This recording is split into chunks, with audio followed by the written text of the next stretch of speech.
और election commission कुछ नहीं कर रहा है। दिल्ली के भीतर दिल्ली में बीजेपी के नेता साड़ियां और जूते बांट रहे हैं। शिकायत उन तक पहुंची, लेकिन इलेक्शन कमीशन कुछ नहीं कर रहा है।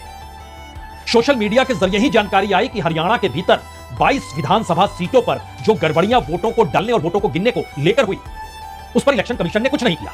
यहां तक कि ईवीएम मशीन की बैटरी तक को लेकर सवाल मेन स्ट्रीम मीडिया से नहीं उठा, सोशल मीडिया से उठा, और इलेक्शन कमीशन कोई जानकारी ठोस दे नहीं पाया। शेरो शायरी में वो खोता चला गया और बताने लगा कि 99% बैटरी अगर चार्ज होती है तो इसका मतलब यह नहीं है कि वह ईवीएम बदल दी गई। जी नहीं, लेकिन बैटरी पर क्या हो गया स्थिति, इस पर इलेक्शन कमीशन ने खामोशी बरती। महाराष्ट्र के विधानसभा चुनाव के भीतर जिन जगहों पर तमाम बड़े बड़े सवाल किसानों से जुड़े हों, महिलाओं से जुड़े हों, युवाओं से जुड़े हों, संविधान से जुड़े हों, दलितों से जुड़े हों, उन तमाम सवालों के इर्द गिर्द वही पॉलिटिकल पार्टी दोबारा सत्ता में आ गई और उसे भरपूर वोट पिछले तमाम चुनाव की तुलना में ज्यादा मिल गए। और इसके लेकर जब एक गांव ने यह सोचा कि क्यों नहीं हम एक अपने तर्ज पर बैलेट पेपर से वोटिंग करा लेते हैं और देखते हैं कि वाकई गांव के लोगों ने उसी पॉलिटिकल पार्टी को वोट दिया है जो जीत गई है, जो संभव है नहीं, तो उस वोटिंग कराने की परिस्थिति को भी इलेक्शन कमीशन ने कहा यह लोकतंत्र के लिए खतरा है।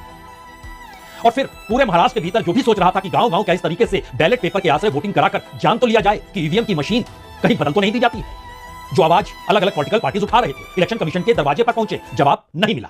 और जनता के भीतर जो लोकतंत्र और चुनाव के आश्रय जो सवाल थे, और वो चाहते थे कि बैलेट पेपर के जरिए हम अपने गांव के वोट तो गिन लें, क्योंकि पंचायत में विरोध हो रहा है, गांव के घर घर में विरोध हो रहा है, बावजूद इसके गांव के सारे वोट उस कैंडिडेट को कैसे मिल जाते हैं जिसका विरोध हो रहा है।